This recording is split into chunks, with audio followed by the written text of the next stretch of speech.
وی سوی وی رسول صلی اللہ علیہ وسلم با دا پیر پا ورز روجه نیوه، پیر او جمعرات با روجه نیوه کنه، دوشنبه او جمعرات. او رسول صلی اللہ علیہ وسلم حدیث کی ویلی چی با دی ورز پیدا شوه نو گروی روجه ولی نیوه ذکر چی پیدا شوه ده پکی. نو که منگ پکی اللہ یاد کو ببار ربیع الاول بانی نو ست اندر رولی جواب دا گئی دا چی جواب یاد کخوا. دی حدیث کې رسول صلی اللہ علیہ وسلم د پیر د ورځې د دوشنبې د ورځې نورم فضایل بیان کړي، یوازې دا نه چې سبا کې پیدا شوی، خو یاد کړه دا مسله یا دا خبره چې څوک کوي د الله را لېږلې د دین د بیانولو دپاره دی، د ده خبره او د مولوي صاحب خبره یو شان نه ده. ګورئ چې دغه پیغمبر وایي چې د پیر په ورځ روژه نیول شتي نو شتي، ځکه چې الله ورته ویلي دي. نو دی پیغمبر دا خو فصیح او بلیغ انسان دی، که دو سره لږ دا جمله م ویلی وی او په هر کال کې د ربیع الاول په 12 هم خوشحالي کوي ځکه چې زه پکې پیدا شوی، دی ولې کوي چې نه وي خو نشتي که بله مسله. د پیر دا ورځ خو په هفته کې په مخه راځي او ته خو ټول کال کې یو ورځې ته پروت یې. او سبحان الله دا کم خلق چې دا اخترونه لمانځي که نه دوی ګورې د پیر او د جمعرات روژه نه نیسي، صرف دغې ته پراته دي. او غټه مسله دلته یاده کوي، په دې کې سخت اختلاف دی چې رسول صلی الله علیه وسلم په کم تاریخ پیدا شوی دی. د مؤرخینو او د علماو انتهایی سخت اختلاف دی. ربیع الاول په میاشت کې پیدا شوی دی، دا د اکثرو علماو قول دی. اکثر مې په دې وي، بعض ګورې وایي په ربیع الاول کې نه دی، په رمضان کې پیدا شوی دی. مسئله ټول اختلافی ده او دې ته اختر جوړ کړی. ها ربیع الاول مشهوره ده، صحیح شو، ربیع الاول په میاشت کې پیدا شوی. بیا ربیع الاول په میاشت کې کله پیدا شوی دی نو بعض علما حساب کوي وایي په نهم د ربیع الاول پیدا شوی دی، نن چې کومه شپه ده په نهم پیدا شوی، یا نن چې کومه ورځ. بعض وایي نه په 10 پیدا شوی دی، بعض وایي په 12 پیدا شوی دی. نو ته یوازې په 12 پورې څنګه ونښتې، خبره خو شکي ده. تاسو ګوره ما سره یې که نه داسې نه ځانه چې ستړی کړم او په اخره کې تاسو وایي وی هغه کس کیسه ختمه کړه او وی اخره کې ورته هغه سړي وي چې دا هلک و که جنۍ وه. نو زه چې دا دومره یو ټکی واضح کوم زم چې تاسو مې په اسانه پوه شئ. تاریخ کې اختلاف دی، ته په 12 پورې څنګه ورختې. ها دا اتفاقی مسله ده چې رسول الله صلی الله علیه وسلم په 12 د ربیع الاول باندې وفات شوی دی، دا بالکل اتفاقی ده. نو اوس پته نشتی چې دوی د پیغمبر په پیدایش خوشحاله دي او که په مرګ یې خوشحاله دي. بله خبره په دنیا کې داسې مسلمان شته چې د رسول الله صلی الله علیه وسلم په پیدایش خفه دی؟ موږ ټول خوشحالي او شکر د الله دا کو. خو آیا خوشحالي چې موږ کوو په شریعت کې د دې بس حدود دي که نه په خپله مرضۍ به کوو؟ حدود به یې که نه. دا خوشحالي د صحابه کرامو نه وه. زم صحابه کرام چې څومره به پیغمبر خوشحاله دومره به موږ هم نه یو خوشحاله. هغوی ولې دا اختر نه کوو؟ تابعین ولې دا اختر نه کوو؟ د امت د مشرانو نیکانو ولې دا کار نه کوو؟ ته سوچ وکړه چې 3 پیړۍ په امت کې یو کار نشته، 300 کاله. د هغې نه بعد بیا دا پیدا کېږي او په چا کې پیدا کېږي؟ یو قسم خلک تیر شوي دي چې هغې ته ویلی کېږي فاطمیین، د شیعګان روافظو. دوی دا بدعت عبیدیین ورته وایي فاطمیین. د فاطمیین به ځان ته په دې وي زموږ نسبت فاطمې ته کېږي رضی الله عنها، دروغ به وي. دوی په دې کله چې دوی مصر ته راننوتو که نه نو دوی یو څو بدعت شروع کړي. دا ټول بدعت د دوی. اولنی بدعت دا شروع کړی د کال اولنی سر المنزل، د عاشورا په ورځ د دوی ماتمونه، د رسول الله وسلم د پیدایش په ورځ خوشحالي، د علی رضی الله عنه د پیدایش په ورځ خوشحالي، د حسن رضی الله عنه د پیدایش په ورځ خوشحالي، د حسین رضی الله عنه پیدایش په ورځ خوشحالي، د فاطمه رضی الله عنها د پیدایش په ورځ خوشحالي، کم خلیفه چې دغه وخت دی د هغه د پیدایش په ورځ خوشحالي، د رجب د میاشتې اولنۍ ورځ دا لمانځل، د شعبان اولنۍ شپه لمانځل، دا ټولې جاخې د دوی راویستې دي. د دې نه مخکې دا کار د سره ونو، نو عجیبه ده چې 300 کاله یا د دې نه زیات په امت کې یو عمل نه و، او وروسته دوی راویستو. اوس خلک ورته څه وایي؟ خلک ورته وایي دا دین دی. نو دا څنګه دین شو؟ د دیندارو خلکو په زمانه کې نه و.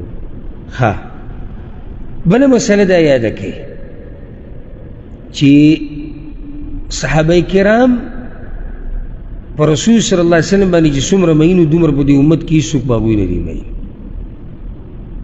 دا خو تاسو منئ که نه منئ؟ او کله چې عروه راغی د رسول صلی الله علیه وسلم خواله او د صلح حدیبیې په موقع سره بحث کو. صلح چې کېده موږ سیرت کې قصه تفصیلا ذکر کړې. نو کله چې واپس لاړ که نه، نو مکه کې د مشرکانو ته وی زما قوم زما دی په الله قسمی، زه د فارس په بچایانو پسې هم تلی یم، زه د رومیانو په بچایانو پسې هم تلی یم، زه د حبشې په بچایانو پسې هم تلی یم، خو د دې پیغمبر د دې محمد صلی الله علیه وسلم د ملګري چې د ده څومره قدر کوي که نه او څومره عزت یې کوي، دومره د هغه بچایانو څوک عزت نه کوي. و سوال دا دی چې دا قوم چې په خپل پیغمبر دومره مین دي، دوی ولې د رسول صلی الله علیه وسلم د پیدایش په ورځ اختر نه لمانځي؟ نشتی. پیغمبر ورته نه دي ښودلي. چې پیغمبر ورته نه دي ښودلي، نو هغه یې څنګه وکړي؟ او کامیابي، ټوله کامیابي هغه په طریقه د رسول صلی الله علیه وسلم کې ده او په طریقه د صحابه کرامو کې ده، او د هغوی طریقه دغه وه. بله یو اهمه نقطه درته ذکر کړم، ډېر به ورته خوشحاله شي که سوچ هم پکې وکړو. اوچت نعمت چې الله په بندگانو کړی دی هغه د رسول صلی الله علیه وسلم رسالت او نبوت دی. اوس تاسو دا ووایئ چې رسول صلی الله علیه وسلم ته نبوت میلاوېده، دا ډېره د خوشحالۍ خبره ده که د هغه پیدا کېده؟ نبوت میلاوېده. او الله قرآن کې چې کوم نعمتونه موږ ته ذکر کړي دي، نو څه وایي؟ وایي لقد من الله علی المؤمنین اذ بعث فیهم رسولا. الله په مؤمنانو خاص رحم کړی دی چې په دوی کې یو رسول لیږلی دی. نو ګوره د نبوت خوشحالي ده اصل. نو د دغې ورځې نه خو دا ورځ زیاته د خوشحالۍ حقداره ده. نو په دې ورځ به بیا بل اختر جوړو. نو د دلیل دی په دې باندې چې د دوی دا کار د ټوله خواهش پرستي ده. بله خبره دا ده، عبادت دا زما او ستا رای او اجتهاد ته نه دی راجع چې زما او ستا دماغ څه وایي. لکه هسې یو مثال دله درکړم، په ورځو کې غوره ورځ کومه ده؟ دا بله ورځ موږ خبره کوله، د جمعې ورځ. هسې وګورو چې ورځ غوره ده، روجه نیو پکې ښه نه عقل څه وایي؟ تاسو ولیکلي ښه به عقل څه وایي چې روجه نیوه به؟ ولې به ښایي؟ ورځ غوره ده. بل دا چې په دې کې هغه وخت دی چې الله پکې دعاګانې قبلوي. خو رسول صلی الله علیه وسلم وایي د جمعې په ورځ چې صرف جمعې په ورځ روجه نیسي، مې نیسه. دا مې دله اسې مثال درکو چې د عباداتو مسلې د زما او ستا اجتهاد ته نه دي راځي چې زما او ستا عقل څه وایي، زما او ستا اجتهاد څه وایي. موږ به چا ته ګورو؟ موږ به شریعت ته ګورو. علي بن ابي طالب رضی الله عنه وایي که دین په عقل وی که نه، نو د موضوع په لاندینۍ حصه مسح کول غواړي. بیا یو سړی د موضوع په پښو کړي دي یا جورابې، مسح موږ څنګه کوو؟ د پاسه دې سلا سره کوو ګل. هسې عقل څه وایي چې کوم ځای مسح کول پکار و؟ لاندې طرف، ځکه چې لاندې طرف ډېر استعمالېږي. خو دلته عقل مقل نه چلېږي. شریعت تا ته وایي مسح به بره کې. ته د عقل مه جنګوه را جنګوه چې نه نو دا خو جي پیغمبر پیدا شو چې مونږ خوشحالي وکړو چې کفر هم وکړو. او دا بعض مولیان نه دي، دوی په دې ښایسته تقریرونو او په دې جذباتي خبرو د عوام یرغمال کې د زړونو ول راونیسي، نو غریب بیا غږ نشي کولی. لکه اوس یو مولوي صاحب راغی دې جومات او تقریر یې شروع کړو، د دې سپیکر نه سمه ګړزه وباسي، ای خلکو پیغمبر چې په کوم ورځ پیدا شوی دی په دې ورځ خوشحالي کول دا به ایماني که کفر به. عوام غریبانو داسې راټول شو، د چا پلار به جواب ورکړي، نو څه وایي په دې ورځ خوشحالي کول به ایماني که کفر به؟ څه به وایي خلک؟ کفر ورته څوک وایي؟ ایمان. ګوره په دې ځای کې ته راګیر کړي. بل دا چې د سپیکر نه دومره ګړز وایستو، دومره چغې یې ووهله چې هغې سره خلک هسې ویرول چې یاره مولوي صاحب خو سم دلایل راوویشتو. لکه هغه کس ما تاسو ته ویلي وو که یو ملګری لګیا وي، زمونږ یو ملګری دغه له تللی چې خطبې اورېدوله، وي چې راغی وي چې څه ناشنا تقریر یې وکړو، وي چې څه یې وي، وي دا سپیکر یې سمداسې وخوځاوه، وی چې څه یې وي دا منبر باندې سمه زلزله وه او د سپیکرو سمه ګړزه کوله. دا زمونږ دپاره لکه غټې خبرې دي، دلایل هم زمونږ دقه دي. بل ورسره زیاتي که د مولوي صاحب اواز ډېر خوږ و، دا هم دلیل دی. موږ چې کله وګورو چې اواز خوږ وي که نه، نو موږ وایو دا هم ګټ مولا دی، ځکه چې اواز یې څه دی؟ خوږ دی. بله ورسره زیاتي که بله پټکۍ،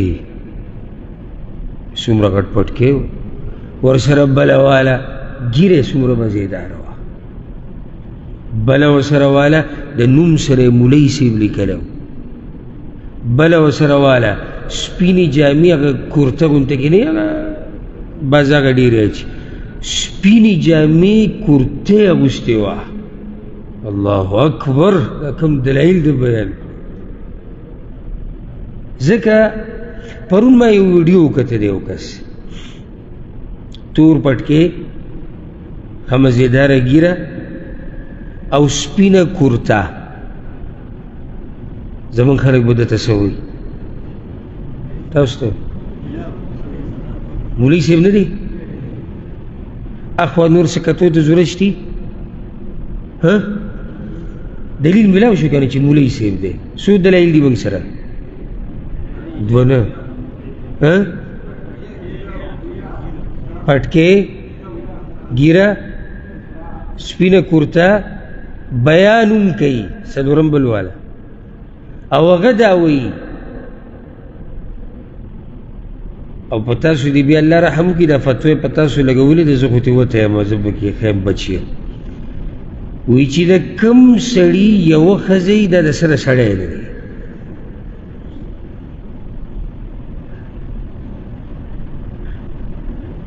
یوه او په ده پسې لمونځ مکروه دی.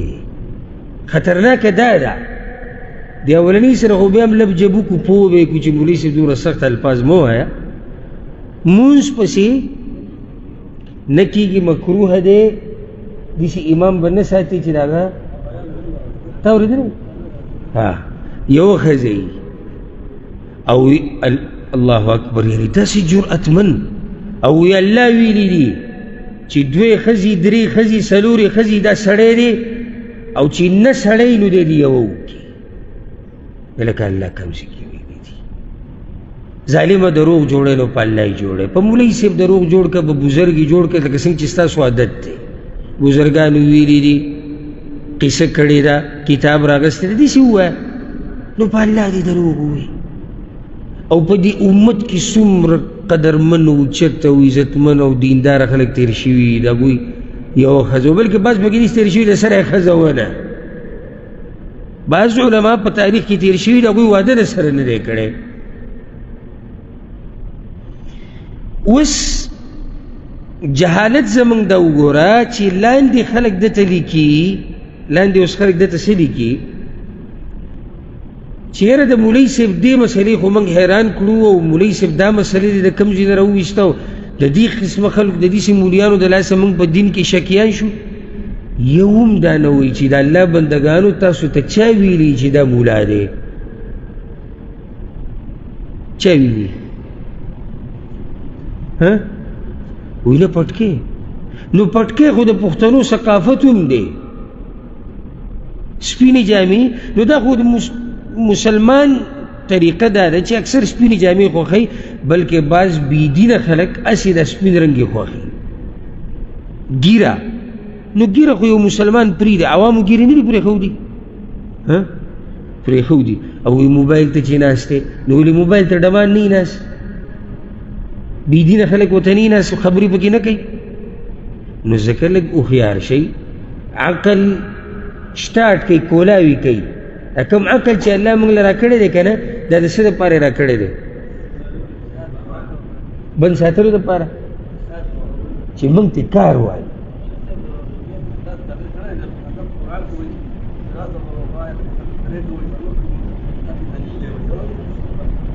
نو خو دته یې ویلي دي، وی الله ویلي دي، وی الله ویلي دي چې سړی دلیل لري. قرآن کې راغلی دي، اوس عوام دې نه خبر دي. قرآن کې راغلی دي الله وی چې سړی مثنا و ثلاثه و رباع، او چې نه سړی فواحدا نو بیا دې وکړي. یو ما دا زموږ دا خلک خو یې تباه و برباد کړو ټول. نو خبره مې څه پورې راواغسته چې یوازې د مولوي صاحب بیان دلیل د مسلې دی نه دی. که ډېر خوږ اواز وي، که د سپیکر سم داسې وخوځي راوخوځي، بس پکې د سپیکر غزار وکړي، جذباتو کې راشي. که په دې سټیج باندې زلزله راولي، متاثره کېږئ به نه ګورئ. او که دیسی د ته قار شي که نه، دا یو نیم دی سور شي دیسی سړي ته کوي. دا یو نیم مولي عملي دلې سم کشتي کوي. تاسو ته ویم او چې دیسی ته سړي ته وایي، تاسو ته ویم سترګو ته ته وګوره، راشي غریب په دغه کې راشي. چې ما ته وایي نه نه مولوي صاحب جایز دی، بلکل جایز دی، ته څه کوې کوه. په هېڅ شي به نه متاثره کېږي. متاثره کېږي وبقال الله وقال رسول الله صلی الله علیه وسلم. او که دې ته وایي چې زه مولا یم، وایي مولوي صاحب هم علماء راته دا خبره ښوولې ده چې دین قرآن او حدیث دی. خفه کېږي به نه. زما د زړه سري ښه دې قدر کوم، ښه دې عزت کوم، خو چې په مسله دې راته دلیل نه یې ښوولی که نه، نو منم یې دله. او واضح ده چې دلیل نه ښیي، نو څه چل دی؟ نشتی. ځکه که وې نو بیا به یې ښوولی، او یا به خبره تاویي راتاویي، تاویي راتاویي. لکه څنګه چې ما دغه ووایي چې د پیغمبر د پیدایش په ورځ خوشحالي کول کفر دی که ایمان دی؟ دا اوس خلک متاثره کول دي. عباس څه وایي؟ ما د یو مولوي صاحب تقریر اورېدو، او دا عوام غریبانان یې څومره ټینګ کړي وو که نه. واورئ، یو سړی په بازار کې ګرځي جنکۍ تنګوي، یو سړی په لارو کوڅو کې ګرځي نشې کوي، یو سړی ګرځي جواري کوي، یو سړی ګرځي فحاشي کوي، یو سړی غلا کوي، یو سړی ډاکه کوي، او یو سړی ناست دی د پیغمبر د پیدایش په ورځ خوشحالي لمانځي په جومات کې یا په یوځي کې. نو وی دی غوره نه شو د دې نورو نه؟ دې خبرې ته ګوره کوم طرف نه راغی. خیر دی که نه؟ ورته وایه مولوي صاحب لږ صبر، لږ صبر. دا چې لګیا دی د پیغمبر د پیدایش په ورځ خوشحالي لمانځي، دیم په ګناه کې اخته دی، او دا نور دغه هم په ګناه کې اخته دي. ولې دوی بدعت نه کوي؟ او بدعت ناروا نه دی؟ ناروا دی که نه؟ نو چې ناروا دی خو ګناه ده، نو چې ګناه ده دا هم ګناه ده، هغه هم ګناه ده. او بله مسله، دا شرابي صرف په بار ربیع الاول باندې شراب څکي. ډاکو بار ربیع الاول ته ډډه لګولي، ډاکې کوي، چې ته صرف دغه یو ورځ یادوې چې یاره که سړی جومات کې کښېني نو نورو ورځو کې دا خلک ولې په جومات کې نه کښېني او نورو ورځو ته ولې بیانونه نه کړي نو په اصل کې د دوی سره څه شتي نه نو ځکه کله یو غر ولي کله بل غر ولي یاد یې کوي ښه په ډاډه یعنی داسې کوه که نه چې ضرب برابر پکې زړه دې کته بره نه شي یاده کوي دا خبره قرآن او حدیث صحابه کرام تابعین تبع تابعین دا څلور امامان هیچ چا نه دا نه دي ثابت چې هغوی دا ویلي چې پیغمبر صلی الله علیه وسلم په کومه ورځ پیدا شوی دی په هغه ورځ به تاسو اختر لمانځئ بیا په دې کې قسمونه دي بعض خلک کینی صرف په جومات کې د پیغمبر سیرت بیانوي او پیغمبر را یادوي دوی هم بدعت کې اخته دي خو بدعت د بدعت هم مراتب دي د دوی هغه بدعت پکې دی نورو نه لږ کمزوری دی وجه دا ده چې شرک مرک پکې نه کوي خو یو نوي طریقې د دینداري راویستې ده بیا هم بدعت دی زه ورته ښه کار نه وایم دویم قسم هغه دي چې په لارو کوڅو کې ګډېږي لیدلي هم دي که نه هم دي لیدلي سندرې باقاعده د اوس نه سټاټې دي او چې کم مشهور اجراګان او کدړاګان دي هغه ول راولي هغه پکې ګډېږي د الله بندګانو ما ته دا ووایي یو سړی راغلی دی ګډېږي ولي وایي پیغمبر په دې ورځ پیدا شوی دی ها کم پیغمبر چې په دې ورځ پیدا شوی دی نه خو د ګډا نه منع کړې ده د دې نه دا واضح شوه چې د ده د خوشحالي د دغې دپاره نه ده اصل کې په دې چلونو خېټه ساتي او زه درته دا ویم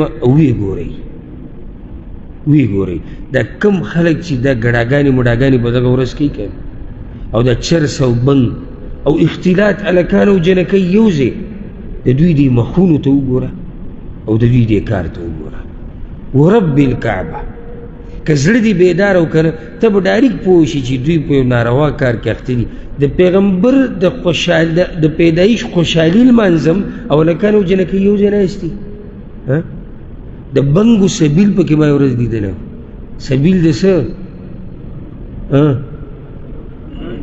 د بنګو نو اوس ما ته ده ووایه چرسي بنګي به ومني چې دا بدعت دی ولې نه مني دي بنګ پکې څکه او چرسو ته پکې ملنګي نشه وایي وایي دا پکې ملنګي نشه ده نو دی لیونی نه دی چې موږ سره په دې باندې اتفاق کوي دی د هغوی سره خوشحاله دی دغه شان فحاشیانې پکې کېږي هلکان او جنکۍ چې یو ځای شي لازم به فحاشي کېږي د خلکو مالونه بې ځایه پکې لګي یو پیر پکې ریکارډ جوړ شوی ما نه هیر دي 100 کیلو الواوې پخ شوی وه چاته یاد 25 ټن الوا دا صرف پاکستان کې پخ شوی وه یعنې هغه نور بریلیان د نورو ملکونو چې کم دي او نور صوفیان د افغانستان او د انډیا او د بنګلادیش هغه او د نورو عربو ملکونو د هغوی قصه نه ده قصه صرف د پاکستان د صوفیانو او بریلیانو ده 100 ټن الوا 25 ټن الوا او که دا پیسې راغستې و غریبانو الله ورکړی او د الله په یو داسې لار کې لګولی وی چې هغه په شریعت کې وې وغیره وا نه په دې ورځ الواګانې لیوټونه هم لیدلي هر ځای شین کړی په یو داسې ملک کې چې غربت هلته څومره ډېر دی په لارو کوڅو کې ماشومان هم پکې پراته یي ځای نه د سر پټېدو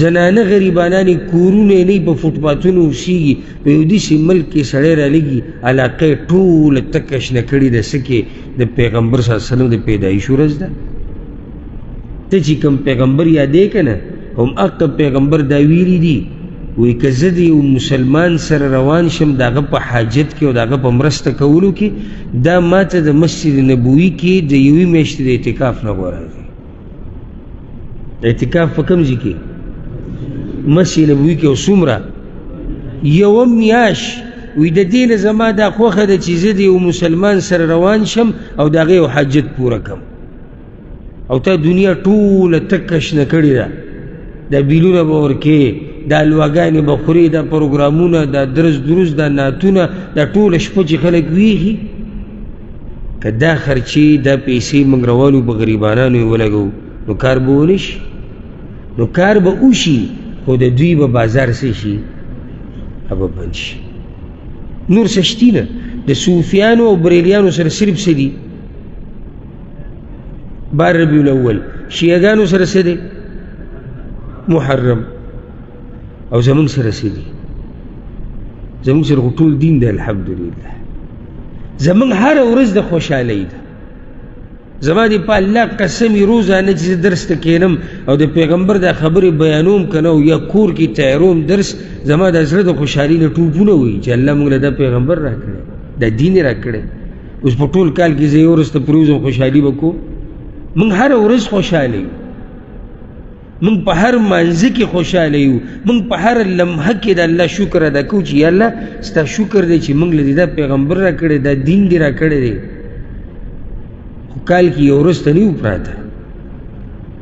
موږ د شیعګانو پیښې نه کوو، د روافظو نه، د صوفیانو د بریلیانو پیښې کوو. الحمدلله زموږ خبره واضحه ده، زموږ دین واضح دی. او که د دوی نه دي دا کیسې واغستې نو مذهب یې ټول څه شو؟ ختم شو. او تاسو ته ما قصه کړې وه که نه؟ د څه ستاسو له ذهن به پته ولګي. په دې پورې که دا مسله دې ترې لرې کړه نو ټوله قصه ختمېږي. څنګه؟ مغلو کې یو میم دی، دا پښتانه وایي، که میم دې درکړو خو هسې جاښه پاتې شوه. قصه د توتي. او هغه داسې بیا یې درته کومه وی یو زنانه چې هغه د باچا لور ووي هغې وي که چا ما ته قصه وکړه د توتي مبارکي او دا قصه زما خوښه شوه نو یا که چا ما ته قصه وکړه او زما خوښه شوه داسې نو دی به زه ژوندی پرېږدم او که د چا قصه مې خوښه نه شو نو دی به زه وجنم. اولنی کس راغی غریب یو څو ټکي قصه وکړه، نور به څومره اوږدوله چې ختم یې کړه د هغې خوښه نه شو مړی. دویم دریم داسې بل یو راغی هغه ډېر هوښیار هغه وي یو توتي و جي شروع توتي نه وکړه ښه وایي دا توتي او بیا به قصه اوږده کړه او دغه توتي چې کم دی نو دا توتي او د ده پلار توتي او پلاری توتي او پلاری او لږ او لږ وایي دغه زنانه ورته وایي چې بیخ دي اوس دا څه توتي دي لګولي دا قصه زر ختمه کړه. هغې ورته وایي چې توتي کې خو زما ساه پروت دی که دا توتي دا قصه ما ودروله تو سر رانه وایي توتي سره اوس زه ژوندی یم او چې توتي قصه ته به ما بنده کړي نو خو زه لاړم ختم شو. نو د دې غریبانو څه نور څه شتي نه. په دې طریقې سره د خلکو دا زړونه ځان ته راړولي موږ جي به پیغمبر مینو نو ولې موږ د پیغمبر سره بغض لرو والعیاذ بالله. او زه درته په الله قسم خورم چې دا کمې خبرې چې ما تاسو ته نن وکړې که نه چې د پیغمبر د پیدایش په ورځ اختر دا په شریعت کې نشتي د عرش والا رب په نوم درته قسم خورم چې دا په دې بیانو ځکه چې موږ په دغه پیغمبر مین یو. ځکه چې دغه پیغمبر راته ویلي دي چې په دین کې به کمی زیاتې نه کوئ. همدغه پیغمبر راته ویلي دي چې د ځان نه به خودساخته عبادات نه جوړوئ. همدغه پیغمبر راته ویلي دي چې د دین په نوم به دا ګډاګانې مډاګانې دا سندرې دا ټپې دا غزل دا شعرونه د دین په نوم دا بېهوده کارونه به نه کوئ. د دوی دا کمې ټپې غزلې او شعرونه چې جوماتونو کې وایي ډول ورسره یې په جومات کې لګیئ او هغې سره نری غونته کې باجه ورسره هم وایي وایي دا جیره تصوف دین دی. دا به پیغمبر کړي. زنانه او هلکان زنانه او نارینه په یو ځای کې راجمع شوي دي، ګډېږي، تاویږي، نشه دي، بنګ پکې څکي، چرس پکې څکي، دا به پیغمبر موږ ته چې ته ښولي؟ نو د الله نه یره پکار ده. الله رب العزت ته موږ د هر قسم بدعات او خرافاتو نه وساتي. نو دا ورځ را روانه ده او تاسو به دا غوبل وینئ بیا په موبایلو باندې. الحمدلله دا ملک ته الله ساتلی. ګوره کوم ځای کې چې قرآن او حدیث او کوم ځای کې صحیح دیني هلته دا جاهل نه وي، هلته خلک په ارام وي، ځکه چې علماو خپل کار کړی دی، خپله مسله یې واضحه کړې ده چې ګوره دا کار په شریعت کې نشته. ښه اوس به تاسو دا غوبل په دې موبایل ووینئ. دا غوبل چې څوک هلته په ملکونو کې دي، پاکستان، افغانستان، انډیا، خواوشا دا ملکونه هلته به وینئ. عرب بعض ملکونه لکه مصر او د هغې خواوشا نور ملکونه دا غوبل به هلته رواني بیا. څه کې په دې ورځ پیغمبر صلی الله علیه وسلم پیدا شوی دی او موږ یې خوشحالي لمانځو. نو تاسو یو کار وکئ چې دا مسله خپلو خپلوانو ته بیان کړئ، په دې پروګرامونو کې شرکت، په دې الواګانې تقسیمول، د دې هر څه نه ځان وساتئ. ځکه چې ما ته دا منو چې دا کار په شریعت کې نشته، نو چې شریعت کې نشته بدعت دی، نو په بدعت کې به ته د چا مرسته کې؟ نه، ته به مرسته نه کې، بلکې ته به کوشش کوې چې دا خلک په ښه طریقې سره پوه کړي. ښه طریقه یعنی په حکمت سره. ډېر موږ سره چې ملګري کم ناست دي دا بعض لږه سختي کوي که نه کله، نو زه دې بعضو ته وایم کذلک کنتم من قبل فمن الله علیکم. ته هم مخکې دغه شان وي، په دې مسله نه وي پوه، نن ته پوه شوی، الله د باندې رحم وکړو، نو دغه شان دا کم زموږ دا وروڼه او خویندې چې نه دي پوهه، او دوی به هم الله یوه ورځ رحم وکړي. زما او ستا ذمهواري څه ده؟ په ښایسته طریقې سره د دلایلو په رڼا کې خپل ورور پوه کول، خپله خور پوه کول، خپل مشران او کشران پوه کول. الله رب العزت دې موږ ته نیغه لار وښیي، او الله رب العزت دې موږ ټولو ته هدایت نصیب کړي، او الله رب العزت دې موږ د بدعاتو او د خرافاتو او د هر قسم بېدینۍ نه وساتي. هذا والله أعلم، وصلى الله وسلم على نبينا محمد.